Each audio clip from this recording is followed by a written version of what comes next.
Pour ceux qui recherchent un rétroprojecteur quali, performant, polyvalent, qu'on peut notamment transporter grâce à sa batterie interne et surtout accessible sur le plan tarifaire, le Picofix de la marque JMGO est peut-être celui qu'il vous faut.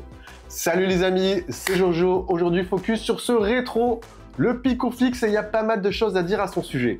Je l'ai reçu dans ce bundle et on va retrouver à l'intérieur le rétroprojecteur, une housse de transport et le trépied. Et alerte bon plan, en ce moment, il est en promo à 499 € au lieu de 699 € jusqu'au 23 septembre.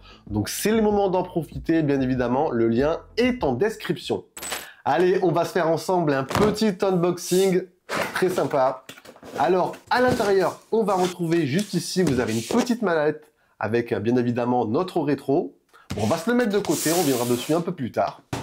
Ensuite, ici, on a notre mousse de protection, très utile pour le transporter sans l'abîmer, car comme je vous le rappelle encore une fois, il est doté d'une batterie interne, donc c'est idéal aussi pour l'utiliser de manière nomade.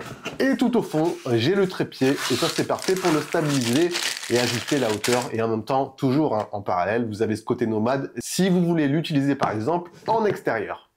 Allez, on va ouvrir la mallette, et voici le rétro. Franchement, très sympa visuellement. C'est assez soft, c'est épuré.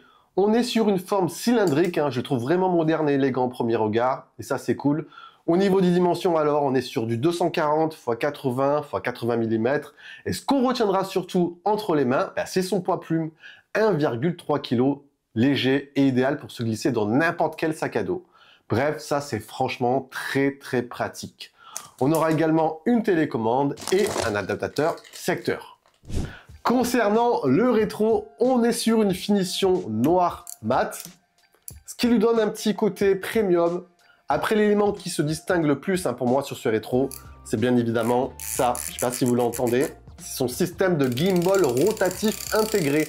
Un mécanisme assez ingénieux qui permet une rotation de 127 degrés, offrant du coup une flexibilité de positionnement. Donc, qu'il s'agisse de projeter sur un plafond, un mur latéral ou même au sol, il s'adaptera à toutes les situations. Et ça, c'est un véritable atout. Bon, là, je l'ai installé sur un trépied. Bon, rien de bien compliqué, je ne vous fais pas la démo. Et voici à quoi ça ressemble une fois projeté. On se retrouve du coup ici sur l'interface Google. Comme vous voyez, c'est très fluide, c'est réactif. On pourra aller dans les paramètres, juste ici, pour faire un réglage de l'image. Ça se passe ici, paramètres du projecteur. On pourra corriger le trapèze manuellement ou automatiquement, également focus, hop, regardez, mise au point automatique. On pourra également adapter son image sur l'écran, il y a un mode projection, protection des jeux intelligentes. Ici, on va retrouver bien évidemment toutes les applications, Netflix, Prime Video, YouTube, Disney+, et j'en passe. On pourra également en télécharger bien évidemment d'autres. On va aller faire un petit tour sur Netflix.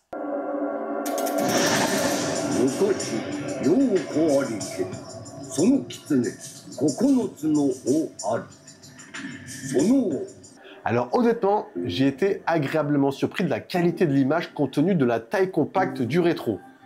Sur le plan technique, on est sur une résolution native Full HD. On peut pousser l'image jusqu'à 180 pouces. Et franchement, encore une fois, c'est assez quali. C'est net, reproduction fidèle des couleurs, et la prise en charge du HDR10 améliore vraiment la dynamique globale de l'image. Il y a une spec également à retenir.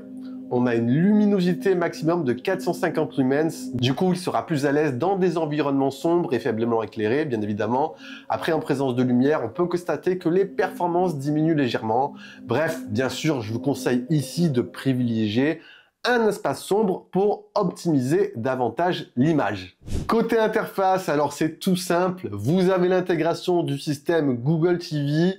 Du coup, c'est vraiment simple à utiliser. C'est intuitif, c'est réactif.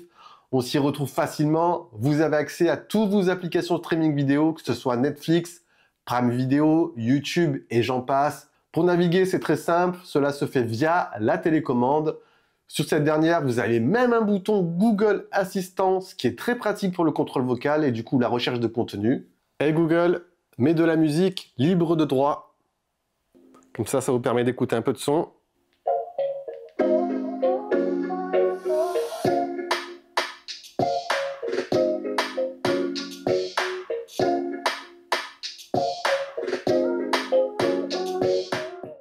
Le projecteur intègre aussi par ailleurs la fonction Google Cast si vous voulez partager facilement du contenu de votre smartphone vers le projecteur, ce qui est très utile. Concernant les paramètres de réglage de l'image, vous avez une fonction d'autofocus et de correction automatique du trapèze. Après, il est bien évidemment possible d'ajuster soi-même quelques réglages pour affiner son image à son goût. On a parlé image et qu'en est-il du son? Eh bien honnêtement, je m'attendais pas à grand chose et j'ai été agréablement surpris. Techniquement, vous avez deux haut-parleurs de 10 watts de chaque côté qui délivrent un son assez clair et puissant. En somme, pour une pièce de taille moyenne, il fera largement le taf. Et en plus, le côté stéréo est bien perceptible. Point que j'ai également apprécié, c'est que vous avez la possibilité de l'utiliser comme une enceinte Bluetooth nomade. Et ça, c'est fort. Vous avez du coup à la fois le côté cinéma de poche nomade et en plus, en parallèle, le côté enceinte. Et ça, c'est excellent. Comme je l'ai répété aussi à plusieurs reprises, l'une de ses forces, c'est le côté nomade. Et vous avez à l'intérieur une batterie de 10 000 mAh. En mode normal, avec une luminosité max, vous pourrez visionner durant 2h30, 3h. Et avec le mode éco activé, vous pourrez atteindre les 4h30 de visionnage à peu près.